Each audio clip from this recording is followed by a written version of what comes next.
Gonjiam, that is a haunted asylum.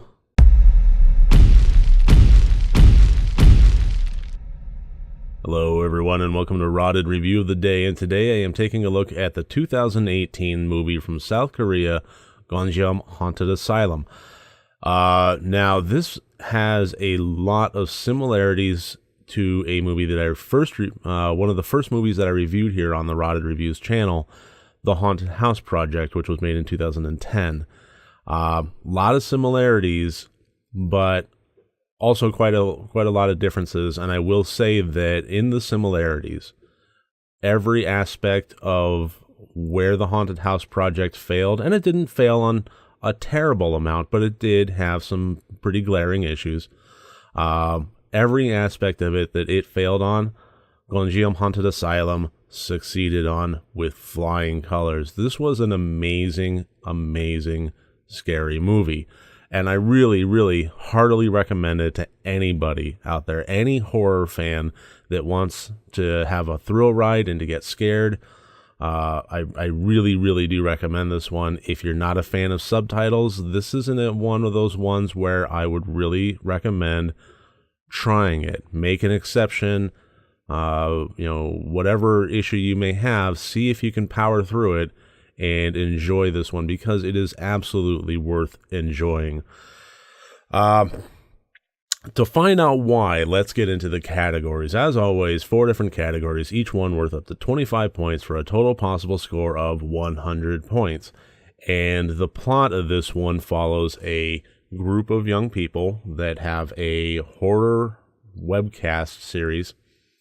In that it shares the same theme of the Haunted House Project, and they have a specific goal in mind. First of all, this is not going to be recorded and edited and cut up and released for consumption later on. This is going to be live streamed.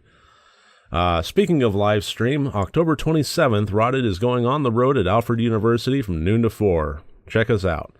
But they want to live stream, and they want to hit 1 million concurrent watchers. That's kind of the goal that they have in mind.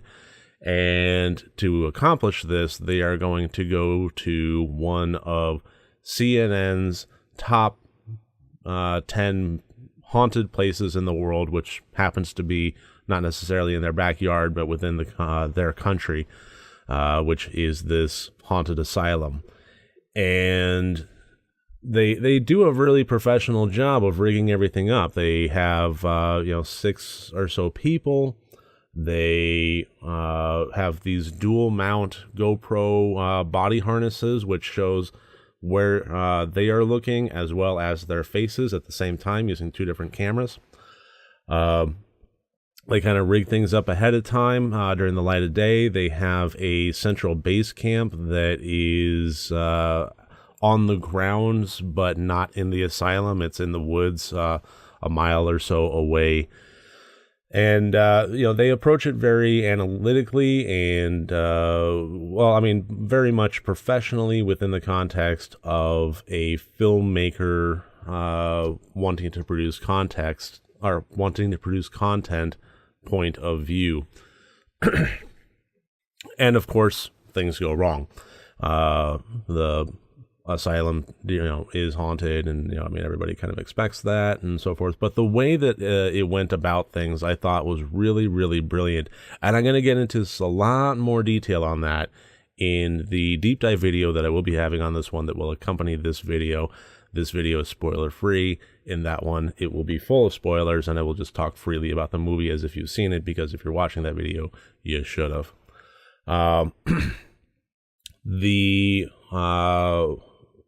There are elements in this movie that can be viewed as fake outs, and I think that they were particularly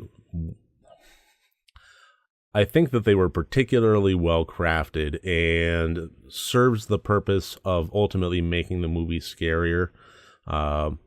Usually you have some fake out moments like that, and it gets really obnoxious, and it causes an annoying level of infighting and mistrust. And I think in this one they balanced everything really perfectly. So I gave the plot 19 out of 25. Everything about this worked really smoothly. They took something that would be ordinarily considered to be a very simple concept, and they fleshed it out to the fine-grained details and made it believable. And kudos to them on that one. The intent, this obviously was intending to be a scary movie, like a truly horrific, scare your audience movie. And it succeeded very well. There was a lot of good jump scare moments. There was a lot of good, really creepy moments. And this movie, for reasons that I'll get into in more detail in the deep dive, this movie had a lot of potential to be boring. There were plot elements in place that need to be handled very delicately, or they will wind up boring the audience. And this movie handled them very delicately. It was it was really, really good. It kind of I kind of say that movies follow the FMF format. You either film or a movie or a flick in descending order. I think that with certain levels of handling a scary movie such as this, a person or a crew follows the ASA model, which is, if you have aptitude for it, which is great, it means that, you can learn and build off those skills and accomplish them well. The other is skill, as in a natural skill that happens to rise above aptitude and allows you to just kind of manipulate things perhaps a little bit easier than your peers that might just have nothing more than aptitude. And the other is artist. And the people that worked on this one were certainly artists, and they handled everything as far as the scares, as far as the plot structure, as far as the character development wonderfully to ultimately achieve the intent that they had set out to achieve. So the intent, I gave 21 out of 25 points. The acting I really, really liked. They had characters that were very different from one another, but at the same time played off of one another very well. They were given a broad range. They were given unique qualities. This movie had a really brilliant first segment to it. I'd say the first 15 minutes or so were nothing to do with the Asylum, but very important in terms of delivering a quality movie. When you have a situation like this, and it's not really spoilers, it is within the first 15 minutes or so of the movie. The Haunted House Project, it introduced the premise. We're going to go to this abandoned factory here. And they got the crew together, and they just kind of met and shook hands and introduced themselves, and okay, nice to meet you. Okay, off we go.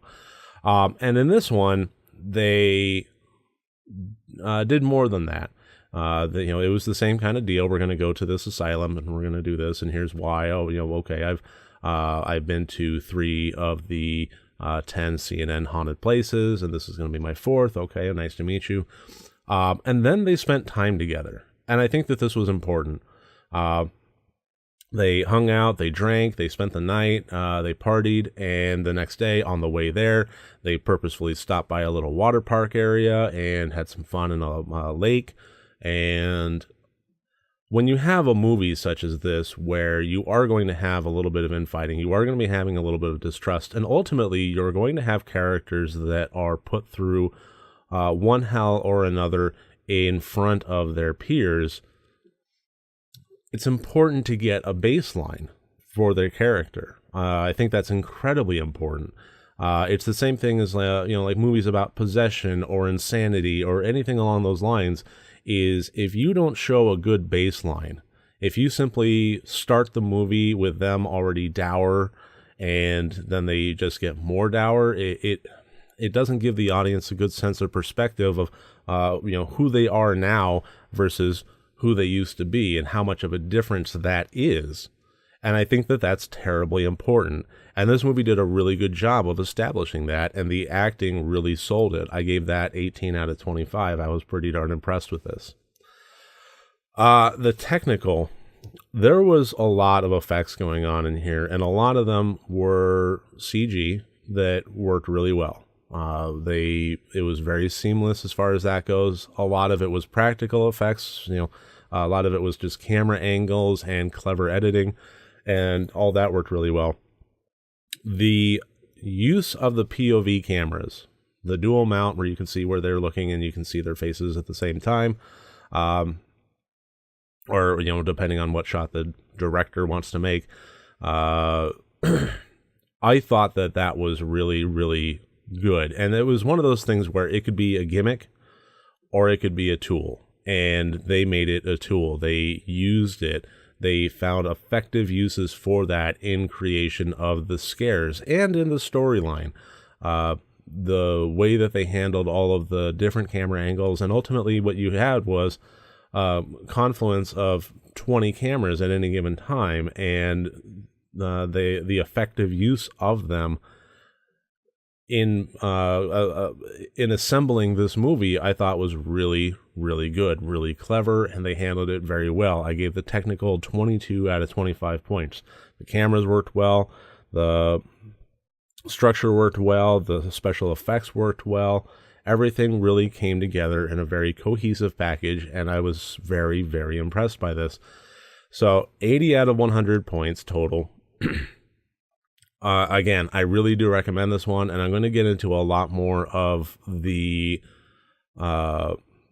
thematic elements of this movie and why it worked and why it so easily could have not worked. So look for that in the deep dive discussion. Other than that, please watch this movie, and next time you want to watch a horror movie, first make sure that it's good and rotted.